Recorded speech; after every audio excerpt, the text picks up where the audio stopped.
हे what's up guys, welcome back once again. दोस्तों, आज की कहानी ऐसे चंद लोगों से जुड़ी हुई है जो एक मिशनरी ट्रिप के दौरान गलती से एक अजनबी आइलैंड पर फंस जाते हैं जहां ना तो कोई बंदा है और ना ही बंदे की जात। ऐसी परिस्थितियों में वो खुद को कैसे मुश्किलों से पार लगाते हैं और जिंदा रहने के लिए कौन कौन से जुगाड़ लगाते हैं, ये जानकर आप दंग रह जाएंगे। एक सुबह बड़े आराम से नोआ दुगान अपने सपनों की दुनिया में खोया हुआ था कि तभी कौसलक और बेंची नाम के दो शख्स बड़ी ही बेरहमी से उसे उठाते और उसे याद दिलाते हैं कि उसने जो पैसे मिस्टर पार्कर से उधार लिया है उसे 24 घंटे के अंदर चुकाना है, वरना अगली बार दरवाजे पर हम लोगों के साथ साथ उसकी मौत भी दस्तक देगी। अब आपकी जानकारी के लिए बता दूं कि नोआ पेशे से पायलट हुआ करता था।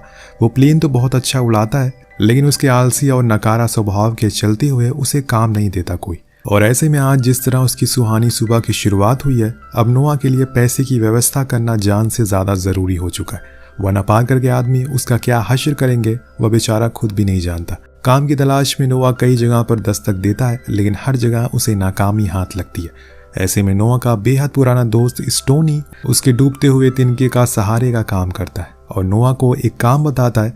दोस्तों, आखिर जिंदगी में दोस्त का काम ही क्या होता है? हम सभी को संकट से बाहर निकालना, और स्टोनली भी नोआ के लिए कुछ इसी रूप में सामने आया है। वो नोआ को एयरबेस की तरफ ले जाते हुए बताता है कि उसे बहुत मेहनत का काम नहीं करना है, बस जानवरों के झुंड को पैसिफिक महासागर के पास मौजूद एक आइलैंड तक लेकर जाना है। पहले तो नोआ को सब कुछ सही लगता है, लेकिन जब वह बाबा आजम के जमाने का B-29 प्लेन को देखता है तो हैरान रह जाता है। तो जानवरों के झुंड के साथ पुराने प्लेन को चलाने से साफ साफ इनकार कर देता है। अब नोआ स्टोनी को बताता है कि इस पुराने और घटिया प्लेन को चलाने से मौत को दावत देना बराबर है और मुझे इतनी जल्दी मरने का कोई शौक नहीं है। अच्छा होगा कि तुम किसी और को देख लो। स्टोनी उससे कहता है कि ये सभी जानवर चर्च के पवित्र काम के लिए उस आइलैंड पर जा रहे हैं, जिसे लेफ्लर और शार्लेट नाम की धर्म प्रचारक लेकर जा रही है। लेकिन इसके बावजूद भी नोआ नहीं मानता।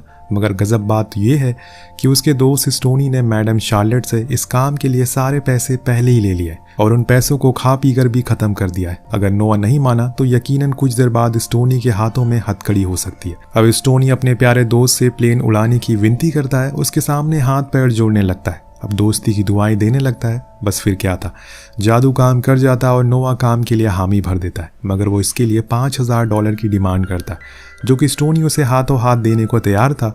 अब नोआ प्लेन को चेक करता और प्लेन के पुराने उर्जे पुर्जे देखकर उसका दिल धक धक करने लगता है। वहीं कौसलक और बेंचली नोआ पर नजर रख रहे थे ताकि वह कहीं भाग ना जाए। अब एक बार तो नोआ का मन दोबारा प्लेन चलाने से उड़ गया था, लेकिन मिस्टर पार्कर के आदमी को देखकर उसकी सिट्टी बिट्टी गुम हो जाती और वो प्लेन उड़ाने की तैयारी में जुट जाता है। वो जल्दी जल्दी से अनाथालय से सारा सामान प्लेन पे लादने लगता है। वो सभी जानवर को बड़ी ही बेरहमी से प्लेन के अंदर लोड करता है, जिसे देखकर अनाथालय का एक बच्चा बॉबी ऐसा करने से उसे मना करता है। वो खुद उन जानवरों को प्लेन में लोड करने लगता है। यहाँ हम जान पाते हैं कि बॉबी बहुत ही मिलनसार स्वभाव का लड़का है। वो उन जानवरों से बेहद प्यार करता है और जिस बेरहमी से नोआ उसे घसीट कर प्लेन के अंदर ले जा रहा है वो उसे बिल्कुल पसंद नहीं आता और इसी चक्कर में दोनों में हल्की फुल्की नोकझोंक भी हो जाती है। अब प्लेन पूरी तरह से उड़ने के लिए तैयार, सभी एक दूसरे से अलविदा कहते हैं, परंतु अनाथालय के दो बच्चे बॉबी और जूली मैडम शार्लेट के साथ चलने की जिद करते हैं। लेकिन शार्लेट ये कहकर उन्हें मना कर देती है कि उस आइलैंड के लोगों को जानवरों की देख रेख करने के साथ साथ वो भगवान पर भी यकीन दिलाने जा रही है और इसमें उसे काफ़ी समय लग सकता है, इसलिए उनका जाना वहाँ सही नहीं है। अब वह यात्रा करने के लिए प्लेन पर चढ़ जाती है, लेकिन बॉबी को लगता है कि नोआ जानवरों के साथ अच्छा बर्ताव नहीं करेगा, इसीलिए वो और जूली जानवरों की देखरेख के लिए छुपके से प्लेन में चढ़ जाते हैं। अब प्लेन टेक ऑफ करता है और इसी बीच कौसलक और बेंचली को नोआ का प्लेन दिखाई देता है। वह समझ जाते हैं कि स्टोनी ने बेवकूफ़ बनाया। अब वो दोनों प्लेन को रोकने की कोशिश भी करते हैं, मगर नाकाम रहते हैं। उधर अपनी आदत से मजबूर नोआ आगे कॉकपिट में बैठकर सिगार जलाता है और वहीं शार्लेट को सिगार के धुएं से सख्त नफरत थी, इसीलिए वो भाग के पीछे चली जाती है और कुछ ही देर बाद अपने पसंदीदा क्लासिक गाने को सुनने लगती। अब दोस्तों, दुनिया में हर इंसान की पसंद और नापसंद अलग अलग होती है। अब जैसे ही शार्लेट को सिगार के धुएं से नफरत थी, ठीक उसी तरह नोआ को गाना सुनना बिल्कुल पसंद नहीं था और ऐसे में वो शार्लेट से शर्त रखता है कि अगर वो टेप रिकॉर्डर को बंद कर देगी तो वो भी अपनी सिगार को नहीं जलाएगा और शार्लेट खुशी खुशी शर्त मान लेती है। अब थोड़ी देर बाद नोआ को हल्की हल्की सी नींद आने लगती है। वो प्लेन को ऑटो पायलट मोड पर लगाकर सोने की सोचता है, लेकिन जैसे ही नोआ ऑटो पायलट मोड को ऑन करता है तभी वो खराब हो जाता है और इसके बाद शार्लेट उसे कहती है कि तुम जाकर रेस्ट करो, मुझे थोड़ा बहुत प्लेन उड़ाना आता है, मैं इसे सब तक संभाल लूंगी। दोनों के बीच में बातें चल ही रही होती है कि तभी पीटी नाम का बत्तख कॉकपिट में घुस जाता है। लेकिन यहाँ पीटी अकेले नहीं था, उसके साथ बॉबी और जॉली भी पीछे पीछे आ जाते। दोनों को देखकर नोआ के होश उड़ जाते हैं, जिस पर बॉबी शार्लेट को बताता है कि हमारी गाय मेलिंडा बेहद बीमार है और नोआ जैसे लोग बिल्कुल भी उसका सही से ख्याल नहीं रख पाते, इसीलिए मैं और जोली उसका ख्याल रखने के लिए प्लेन में चुपके से आ गए। अब अगली सुबह नोआ को एहसास होता है कि उसने प्लेन का कैंपस ठीक से काम नहीं कर रहा है, वो लोकेशन भटक चुका है और अब इतना फ्यूल प्लेन में बचा नहीं है कि वो वापस मुड़ सके, इसीलिए उसने कहीं ना कहीं जल्दी से लैंड करना पड़ेगा। यही नहीं, नोआ रेडियो ट्रांसमीटर से मदद मांगने की गुहार भी लगाता है, लेकिन जब किस्मत बेकार हो तो कोई किसी की कहाँ सुनता है। बेचारा नोआ अब प्लेन लैंड कराने के अलावा कोई रास्ता उसके पास नहीं बचता। इसी बीच बॉबी को थोड़ी दूर पर एक आइलैंड दिखाई देता है। नोआ वहां पर लैंड कराने का फैसला करता है। इधर शार्लेट एक अच्छी साथी की तरह दोनों बच्चों को सुरक्षित स्थान पर बैठा देती और नोआ की लत से वाकिफ उसका ख्याल रखते हुए उसकी लैंडिंग के दौरान सिगार जलाती है, जिससे हम ये समझ पाते हैं कि वाकई शार्लेट एक उम्दा महिला है। अब सक्सेसफुली वो लोग प्लेन को लैंड करा देते और सभी लोग सुरक्षित बच जाते हैं। यहाँ शार्लेट नोआ से सबकी जान बचाने का शुक्रिया अदा करती, जिसके बाद सभी प्लेन से उतरकर आसपास की जगह पर मदद ढूंढने में जुट जाते हैं। दूसरी तरफ हम देखते हैं कि ये सुनसान और बेजान आइलैंड भले ही देखने में पूरा खाली हो, मगर हकीकत में वहां पर दो बूढ़े जापानीज सोल्जर रहा करते हैं। ये सैनिक आइलैंड पर कई सालों से फंसे हुए हैं। इन्हें लगता है कि अभी तक दूसरा विश्व युद्ध खत्म नहीं हुआ है। इधर नोआ और शार्लेट डिसाइड करते हैं कि जब तक उनके लिए कोई मदद नहीं आती तब तक उन्हें जानवरों और बच्चों की सुरक्षा के लिए कोई जुगाड़ ढूंढना पड़ेगा। वो पानी की खोज में निकल पड़ते हैं। इधर बॉबी और जूली बाकी जानवरों की रखवाली करते हैं। हालांकि इस बीच उन जापानी सैनिकों की नजर इन पर पड़ जाती है। कहानी और आगे बढ़ती है। हम जान पाते हैं कि शार्लेट नोआ को बताती है कि वो मिशनरी इस वजह से बनना चाहती है ताकि वो लोगों की मदद कर सके। अपने भाई बहनों की परवरिश के चक्कर में उसे पता नहीं चलता कि उसने शादी भी करनी है। वाकई दोस्तों, जिम्मेदारी एक ऐसी बला का नाम है, वह खुद की निजी जिंदगी के बारे में भूल ही जाता है। अब शार्लेट का भी कुछ यही हाल था। दूसरी तरफ बॉबी और जूली को जंगलों के बीच में उन्हीं जापानी सैनिक का कैंप दिखाई देता है। वो ये बात नोआ और शार्लेट को भी बताते हैं। अब वो सभी उस जगह पर दोबारा जाते हैं और उन्हें मालूम पड़ता है कि इन दोनों सैनिकों को पता नहीं कि विश्व युद्ध खत्म हो चुका है और सभी देश अपने आप को सरेंडर कर चुके हैं। शार्लेट चाहती है कि वो उन सैनिकों से मिलकर उन्हें सच्चाई बताए, लेकिन नोआ को इसमें बिल्कुल भी दिलचस्पी नहीं है। तभी वहां पर वो दोनों जापानी सैनिक आ जाते हैं और उन पर हमला करने की कोशिश करते हैं, मगर दर्शकों से जंग खाई हुई उनकी बंदूक एक वक्त पर उन्हें धोखा दे देती है, जिससे नोआ उन पर फ्लेयर गन से हमला करता है और वो दोनों दुम दबाकर भाग जाते हैं। एक तरफ जहां नोआ अपनी इस बहादुरी से सीना चौड़ा कर रहा था, वहीं पर शार्लेट, उसका ये हिंसावादी अंदाज बिल्कुल भी उसे पसंद नहीं आता। ये जानकर भी वो जापानी सैनिक उसकी जान ले सकते हैं, फिर भी वो उससे दोस्ती करने का पहल करना चाहती है। हालांकि नोआ इसके लिए साफ इनकार कर देता है और उसे कहता है कि तुम सभी मेरे कमान के अंदर हो और मैं तुम्हें ऑर्डर देता हूँ कि तुम लोग प्लेन में वापस चलो। रात के समय दोनों बच्चों को सुलाकर शार्लेट जब बाहर आती है तो नोआ सिगार के कश में लेटे हुए मिलता है, क्योंकि नोआ को लगता है कि ये उसकी जिंदगी का आखिरी दिन चल रहे हैं, तो उदास बैठने से अच्छा है कि आखिरी चंद पलों को अच्छे से जिया जाए। यहाँ शार्लेट सुबह की हरकत के लिए उसे माफी मांगती है और दोनों ये फैसला करते हैं कि अब वो एक दोस्त की तरह एक दूसरे का साथ देंगे। जिसके बाद शार्लेट नोआ को थोड़ी दूर के लिए आराम करने के लिए कहती है और खुद फ्लेयर गन लेकर रखवाली करती है, मगर नोआ इस बात से अनजान था कि आखिर शार्लेट के दिमाग में क्या चल रहा है और वो आगे क्या करने वाली है। अब सुबह होती है तो सबको शार्लेट लापता नजर आती है। नोआ सोचता है कि जरूर ये उन जापानी सैनिक का ही काम है, मगर मामला जरा उल्टा होता है, क्योंकि वो शार्लेट ही थी जो उन जापानी सैनिक के पास खुद अपनी मर्जी से गई थी। वो उनसे दोस्ती के लिए वहां गई थी। दरअसल शार्लेट ईश्वर पर बहुत विश्वास करती है।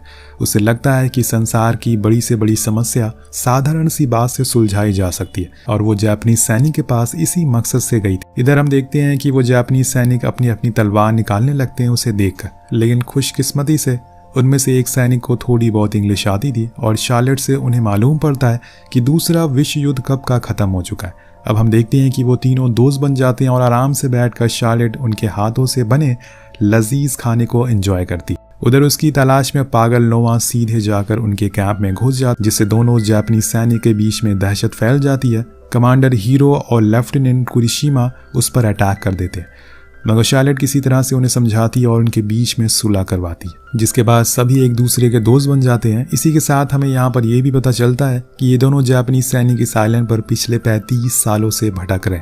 उनका बाहरी दुनिया से कोई भी संपर्क नहीं है, मगर शार्लेट ने जिस तरीके से अपनी जान जोखिम में डाली, वो चीज़ नोआ को बिल्कुल भी पसंद नहीं आती और इसी वजह से उनके बीच में नोक-झोंक भी हो जाती है, जिसके बाद नोआ वहां से चला जाता है। अब दोस्तों, नोआ को इस तरह शार्लेट की फिक्र करना या साफ साफ बतला रहा था कि उसके दिल में नोआ के लिए खास जगह बन चुकी है जो दोस्ती से बढ़कर है। और शाम के समय हमें कुछ ऐसा देखने को मिलता है जब नोआ शार्लेट से बात करते करते उसे किस कर देता है।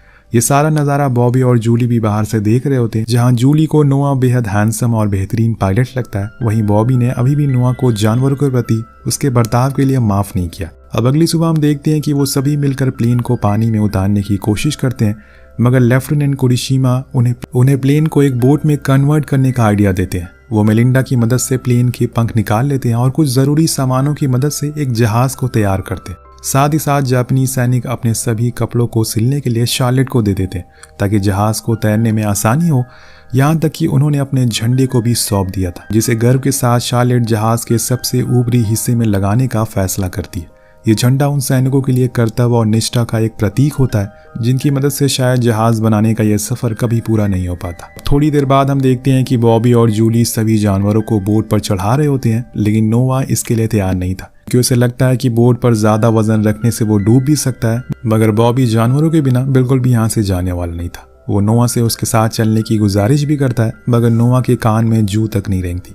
इसी बीच उन जानवरों के साथ में चलने की वजह से जूली रोने लगती है, जिसे देखकर नोआ का दिल पिघल जाता है। वो सोच में पड़ जाता है कि एक तरफ जहां दुनिया भर के बच्चों के लिए उनके खिलौने सबसे जरूरी हैं, वहीं ये मासूम बच्चे उन जानवरों के लिए अपनी जान जोखिम में डालने को तैयार है। नोआ जूली से कहता है कि ठीक है, वो जानवरों को ले जाने के लिए तैयार है, लेकिन उन्हें इस बात का ख्याल रखना पड़ेगा कि उनकी वजह से किसी को कोई दिक्कत ना हो। अब ये खबर सुनकर जूली बहुत खुश होती है। वहीं नोआ देखता है कि शार्लेट बोर्ड पर नोआ आर्क लिख रही है, जिसे देखकर वह पूरी तरीके से आश्चर्यचकित रह जाता है। पहले तो अपना नाम देखकर थोड़ा सा उसे हिचकिचाहट होती है, लेकिन बाद में उसे कुछ दिक्कत नहीं होती। तो फाइनली आपको पता चल गया होगा कि कहानी का नाम नोआ आर्क कैसे पड़ा। दरअसल पवित्र बाइबल की माने तो नोआ आर्क नोआ का बनाया हुआ एक जहाज था, जिस पर बैठकर उसने अपने परिवार वालों और जानवरों को बाढ़ से बचाया था। आगे हम देखते हैं कि शार्लेट और नोआ धीरे धीरे एक दूसरे के करीब आ जाते हैं। वो साथ में समय बिताते हैं, घूमते हैं, टहलते हैं। कुछ दिनों के बाद नोआ उस शिप को सफलतापूर्वक पानी में उतार देता है। तभी जापानी सैनिक उसे बोट को तेजी से चलने के लिए कहते हैं, क्योंकि उन्होंने आइलैंड पर अपने सभी जरूरी चीजों को धमाके से उड़ा दिया था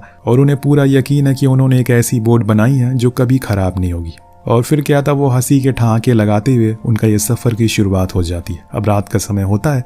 शार्लेट बाइबल को पढ़ाते हुए नोआ आर्क की कहानी से काफी ज्यादा प्रभावित होती है।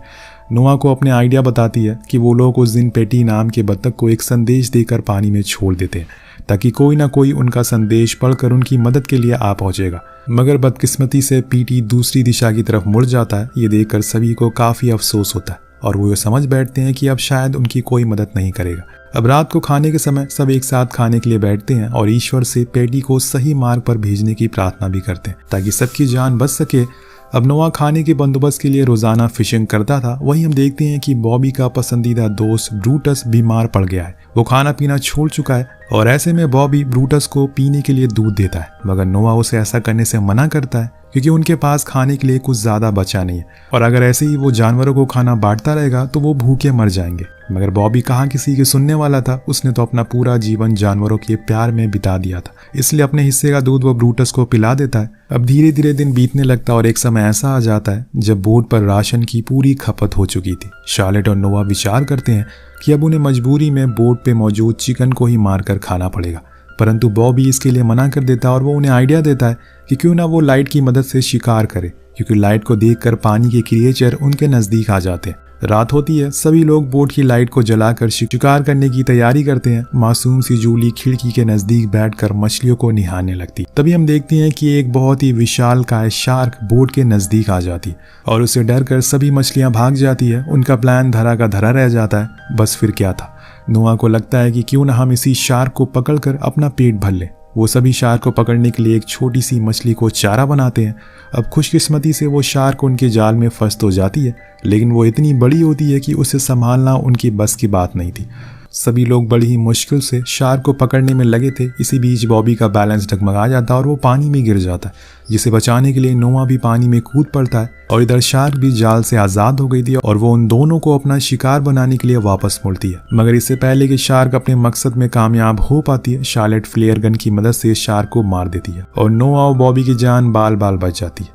अगली सुबह नोआ और शार्लेट अकेले कुछ पल बिता रहे होते हैं कि तभी शार्लेट उसे अपनी गलती मानते हुए कहती है कि ये सब जो कुछ भी हो रहा है वो मेरी वजह से हो रहा है। मैंने प्लेन को ठीक से नहीं संभाला, जिसकी वजह से आज हम लोग यहाँ पर फंसे हैं। मगर नोआ उसे समझाता है कि ये सब कुछ होना हमारी किस्मत में लिखा हुआ था। तुम तो उल्टा इस पूरे सफर में हमारी हिम्मत बनी रही। अगर तुम ना होती तो शायद आज हम यहाँ तक ना पहुँच पाते। दोनों एक दूसरे को प्यार से गले लगाते हैं और यहाँ शार्लेट नोआ को पहली बार अपने प्यार का इजहार करती है। दोनों काफी भावुक हो जाते हैं।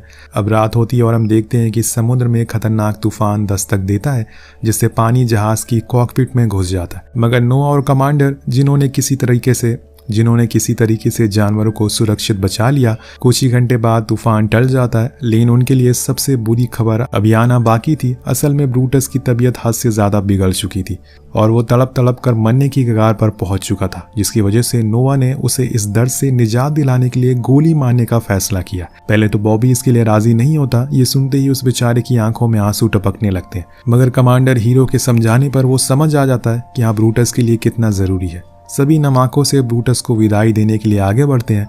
इससे पहले कि नोआ गन का ट्रिगर दबाता, तभी एक जोरदार सायरन बजता है, जो किसी और का नहीं बल्कि यूएस कोस्ट गार्ड का होता है। उन्होंने उन सभी को ढूंढ लिया था और वो भी पेटी के चलते। सभी लोग बेहद खुश होते हैं और वो खुशियां तब दुगनी हो जाती हैं जब नोआ और शार्लेट उसी B-29 प्लेन पर हमेशा के लिए एक दूसरे के हो जाते हैं। दोस्तों, इसी के साथ ये कहानी का यहीं पर अंत हो जाता है और ये कहानी हमें सीख देती है कि जिंदगी में कुछ पाने के लिए कुछ खोना ज़रूरी है। उसे भी ज़रूरी है कि एक दूसरे के साथ होना, फिर चाहे वो इंसान हो या फिर कोई जीव। उदाहरण के तौर पर आप पेटी को ले लीजिए। अगर आज वो ना होता तो शायद नोआ के साथ साथ बाकी सभी लोगों की जल समाधि बन चुकी होती। मिलते हैं अगली वीडियो में। Peace out.